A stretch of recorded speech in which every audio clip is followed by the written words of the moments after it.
로마서 8장입니다. 로마서 8장 18절에서 23절까지 이 가운데 우리는 18절 한 절만 같이 합독하시고 나머지는 말씀 가운데 같이 이제 보겠습니다. 로마서 8장 18절에서 23절까지인데 18절 말씀 같이 합독하십니다. 로마서 8장 18절 말씀 시작. 생각하건대 현재의 고난은 장차 우리에게 나타날 영광과 비교할 수 없도다. 아멘.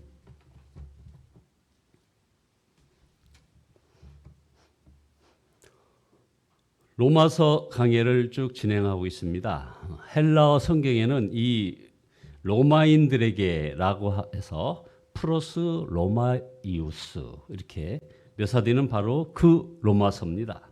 성경 가운데 이 어떻게 보면 구원론의 결정판 이것이 로마서이고 그 가운데 핵심이 바로 로마서 8장인데 또 그 8장 가운데 사도 바울이 가장 강조해서 전하고 싶었던 말씀이 바로 오늘 로마서 8장 18절에서 25절 말씀으로 이 제목은 바로 고난과 영광 아니면 또 성령이 충만하면 달라지는 모습 이런 거에 대해서 지금 말씀하고 있습니다.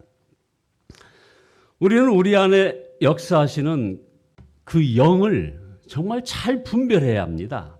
사도 바울은 우리 안에 두 영이 역사하고 있다고 오늘 로마서 8장 15절에서 말씀하고 있습니다. 이것을 세번역 성경으로 말씀 올리면 더 쉽게 구분이 되는데요. 자, 세번역 성경에는 이렇게 기록되어 있습니다. 여러분은 또다시 두려움에 빠뜨리는 종살이의 영을 받은 것이 아니라 자녀로 삼으시는 영을 받았다. 이렇게 말씀합니다. 그러니까 여기서 종살이의 영, 종의 영, 우리 개정개혁판에 종의 영이라고 표현되어 있고 바로 자녀로 삼으시는 영, 이것을 양자의 영으로 표현하고 있죠. 이 종의 영과 양자의 영이 지금 이 저와 여러분과 온 우주 만물에 지금 진행되고 있다는 거죠. 그래서 우리는 영을 바로 분별하지 못하면 예수님을 믿고 교회를 다니면서도 자녀처럼 하나님을 믿지 못하고 종살이하는 것처럼 하나님을 믿을 수가 있는 것입니다. 대표적인 케이스가 바로 누가복음 15장에 나온 거기 나오는 탕자의 사례가 그렇습니다. 그는 이제 집으로 돌아가기로 이제 마음 먹었습니다. 부모 곁을 떠나 온갖 허랑방탕하다가 결국은 이제 다시 집으로 돌아가고자 했는데 마음은 먹었지만 자신이 지은 죄가 많다 보니 아버지의 아들로 불릴 자격이 있다고 생각하지 못했던 겁니다. 그래서 그저 품꾼의 하나로 받아주어도 감사한 일이라고 생각했던 것이죠. 그리스도인들 중에 이런 믿음 가진 이들이 적지 않게 있습니다. 하나님은 나를 아실까? 하나님께서 나를 기뻐하실까? 하나님이 원하시는 삶을 살고 있지 않는데 현재 나에게 우리 하나님은 화가 나 계시지는 않으실까? 이런 생각하는 사람들이 바로 사도 바울이 걱정하는 바로 그 종살이의 영으로 사는 것입니다. 종의 영에 사로잡혀 있는 것입니다. 이 생각은 성령께서 역사하시지 않으면 결코 이게 바뀌어지지 않습니다. 자, 그러면 첫째로 성령께서 우리 안에 오셔야 우리가 자녀처럼 하나님을 믿게 된다는 것을 상고해 보겠습니다. 우리가 그저 입으로만 하나님 아버지 이렇게 하는 것이 아닙니다. 이젠 더 이상 먹고 살기 위하여 그리고 마치 성공만을 위하여 안다라고 염려하며 살지 않게 된다는 것입니다. 하나님께서 아버지가 되셔서 책임지신다는 것을 확신하기 때문에 그런 것이죠. 이것이 진짜 하나님을 아버지라고 믿는 것입니다. 그러면 주님을 위하여 살고 이제 다른 사람을 위하여 살고 싶어지는 것입니다. 고린도후서 5장 15절에 그가 모든 사람을 대신하여 죽으심은 살아있는 자들로 하여금 다시는 자신을 위하여 살지 않고 오직 그들을 대신하여 죽었다가 다시 살아나신 이를 위하여 살게 하려 함이라. 이것은요, 노력해서 이렇게 변할 수가 없는 것입니다. 다들 여러분, 저나 여러분이 다들 노력해 보시지 않았습니까? 성령께서 이렇게 바꿔주시는 것입니다. 성령께서는 우리에게 고난의 길을 갈 그런 아주 그 고난의 길을 갈 담대한 그 마음을 주십니다. 그것은 자신이 하나님의 상속자임이 깨달아졌고, 그리고 장차 나타날 주님과 하나님 나라의 영광을 바라보게 되기 때문인 거죠. 그래서 오늘 본문 로마서 8장 15, 18절에 생각하건대 현재의 고난은 장차 우리에게 나타날 영광과 비교할 수 없도다라고 선포하고 있는 것입니다. 여러분, 이 말씀을 그저 읽으면 참 부담스럽습니다. 예수님 믿는 것, 이것이 두려워지는 겁니다. 디모데후서 3장 12절처럼 무릇 그리스도 예수 안에서 경건하게 살고자 하는 자는 박해를 받으리라. 그러니까 여러분에게 놓여있는 어떤 어려움 같은 것은 다 바로 지금 여러분이 경건하게 살고자 할 때 오는 그런 것이라고 생각하시면 되는 겁니다. 근데 이게 참 부담스럽지 않습니까? 예수님을 믿는 것이 어떤 때는 막 두려워질 수가 있습니다. 하지만 우리가 저와 여러분이 모두 성령으로 충만해지면 이제 달라지는 겁니다. 예수님 안에서 경건하게 그 삶으로 박해를 받는 것이 이제 감사하고 기쁨이 되는 것입니다. 하나님의 나라의 영광을 보기 때문에 그렇습니다. 어떤 고시생, 입시생, 우리 본교에도 지금 본교와 연관되어 있는 4명의 전시현, 김지성, 박영준, 최지원, 이 고3 준비생이 있습니다. 또 이런 이 친구들이 이번 수능시험, 이 친구들뿐만 아닙니다. 전국의 모든 수험생들이 이번 수능시험이 너무 어려워가지고 이제 수시에서 최저 등급을 맞춰야 최종 합격이 되는데 거기서 요구하는 6등급이나 합계 8등급 이 안에 들 수가 없어서 지금 굉장히 고민하고 있습니다. 또 그런 소리를 들은 2학년 김성빈의 고민이 지금 깊어지고 있습니다. 자, 취업준비생 또한 장교 훈련 중인 사람들, 특히 또 국가대표와 합숙훈련장에 들어간 선수들, 이 사람들 얼마나 고생이 많습니까? 그러나 이들은 장차 있을 영광을 보면서 현재의 고난을 이겨내는데 하나님을 알고 하나님 나라의 영광에 눈이 뜨인 성도는 더 말할 것이 있겠습니까? 이 세상에서의 고난은 결코 저주가 아닙니다. 오히려 장차 있을 영광을 보지 못하고 그저 이 세상에서 편안하게 살려는 것, 이게 바로 저주 아니고 뭡니까? 그것을 우리들이 놓치면 안 됩니다.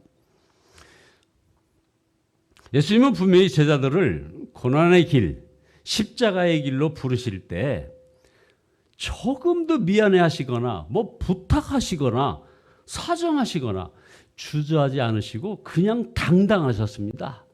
이재철 목사님이 늘 쓰는 말같이 아주 거침없으셨습니다. 심지어 명령을 하셨습니다. 여러분 보십시오.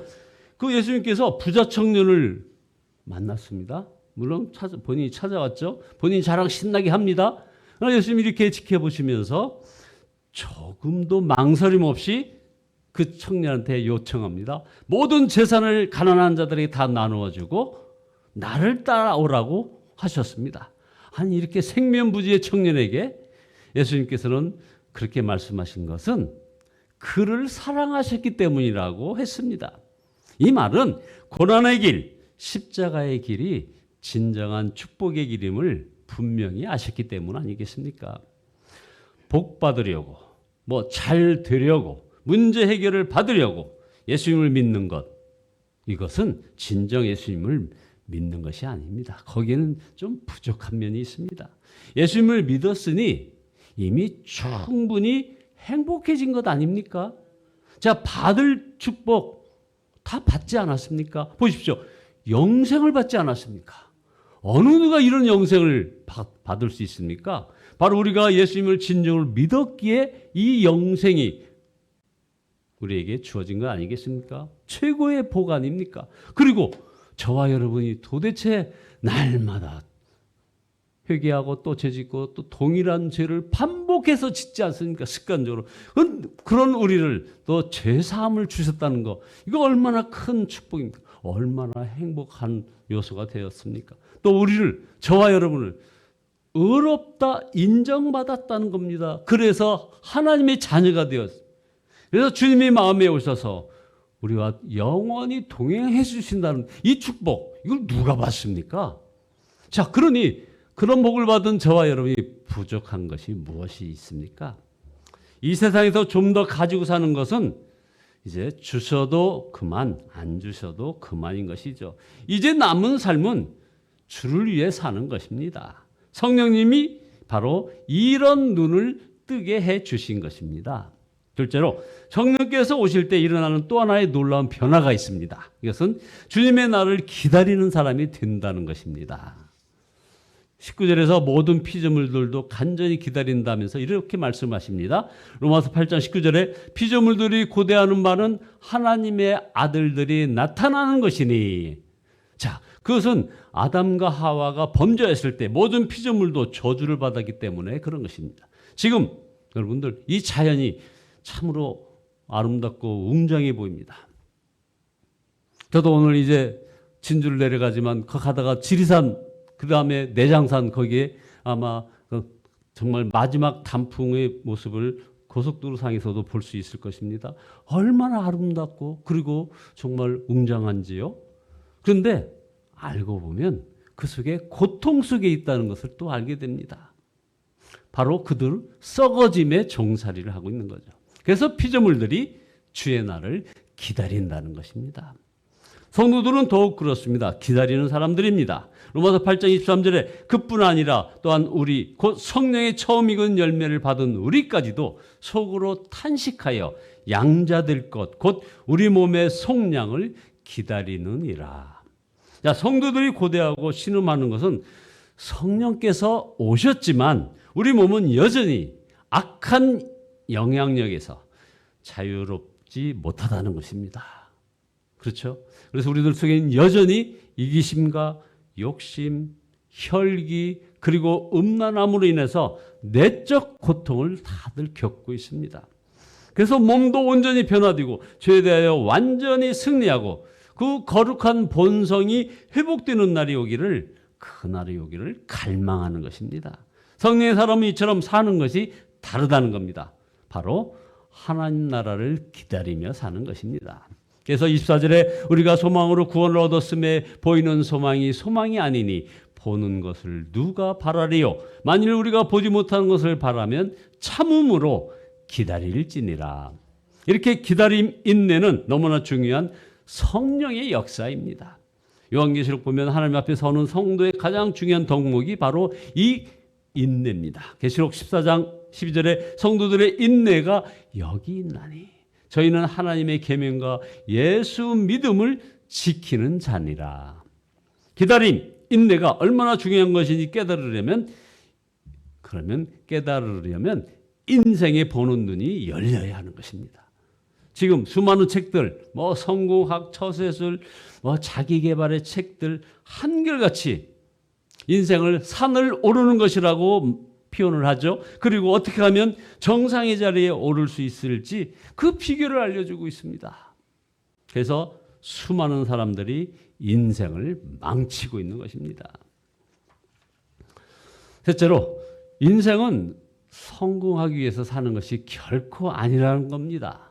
하나님께서 가나안 땅으로 인도하실 것을 기다리며 매일매일 순종하며 묵묵히 광야를 걸어가는 것이 인생인 것입니다. 살기가 너무 힘들고 좌절감, 실패, 열등감으로 고통을 당하고 있습니까, 여러분? 그렇다면 이상하게 여기지 말고 광야를 걷는 것처럼 한번 살아보시기 바랍니다. 광야에서는, 거기에서는 말이에요, 축복을 구하지 않습니다. 그리고 바로 은혜를 구하게 됩니다.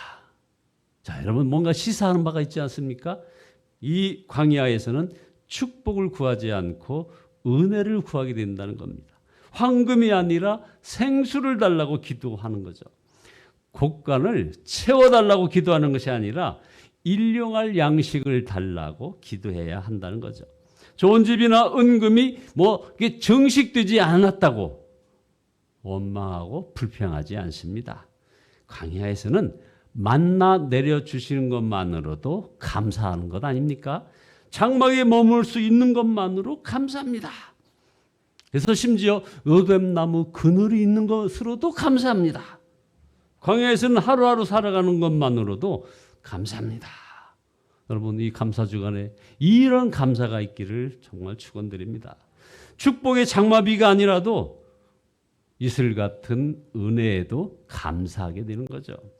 인생이 산에 오르는 것이 아니라 광야를 통과하는 것이라고 하는 사실을 우리가 깨닫게 되면 이제 정말 그 무거운 짐, 더 높은 곳에 오르려고 발버둥 치지 않습니다. 누가 나를 인정해 주나 보자. 그러지 않습니다. 더 빨리 올라가려고 노력하지 않습니다.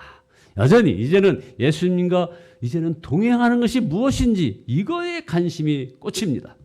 그래서 우리가 왜 성경을 반드시 읽으며 매일 이 성경 말씀을 묵상해야 되는지를 알게 됩니다. 왜 우리가 이 예수사랑교회라는 공동체에 꼭 속해야 하는지도 알게 되는 겁니다.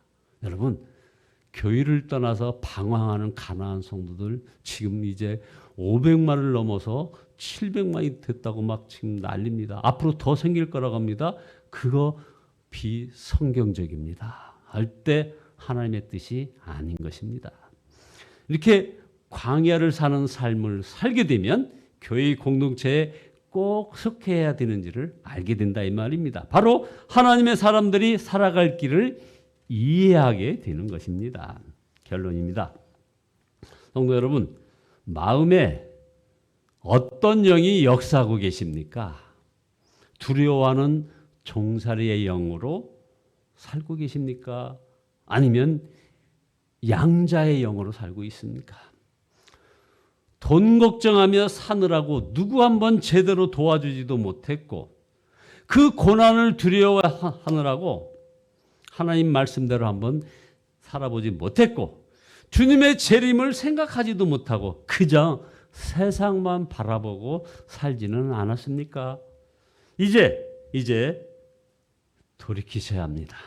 성령을 붙잡아야 합니다. 주의 날의 영광을 바라보게 하소서 하고 기도해야 합니다. 성령을 사모하면 반드시 눈을 뜨이게 해 주십니다. 하나님의 자녀됨에 대해서 담대함을 주시는 것입니다. 그래서 결국 우리는 베풀며 살게 하시는 것입니다. 고난이 두렵지 않고 오히려 이제 당당합니다. 우리의 놓인 어떤 질병이 정말 두렵지 않고 당당하게 하나님의 영광을 사모함이 실제가 되는 것입니다. 성령님 역사해 주옵소서, 우리의 눈을 열어 주의 날을 보게 하옵소서 하고 기도하시는 저와 여러분 모두 되시기를 예수 그리스도의 이름으로 축원드립니다. 기도하시겠습니다. 종살이의 영과 양자의 영을 분별케 하신 하나님께 찬양을 드립니다. 회개합니다. 하나님의 자녀된 담대함으로 살지 못했습니다. 주여 용서하여 주시옵소서. 이제 온전히 십자가 주님 되신 그 십자가 사랑 바라보며 주의 날의 영광을 바라보게 인도하여 주옵소서. 드디어 우리들이 이제 베풀며 살게 도와주시기를 원합니다. 저 옆에 놓여있는 어떤 질병과 고난이 두렵지 않고 이제 오히려 당당하게 하시니 감사드립니다. 주의 날의 영광을 사모함이 실제가 되게 인도하여 주시니 감사합니다. 성령님 역사에 주옵소서. 우리의 눈을 열어 주의 날을 보게 도와주시옵소서. 예수 그리스도의 이름으로 기도드리옵나이다.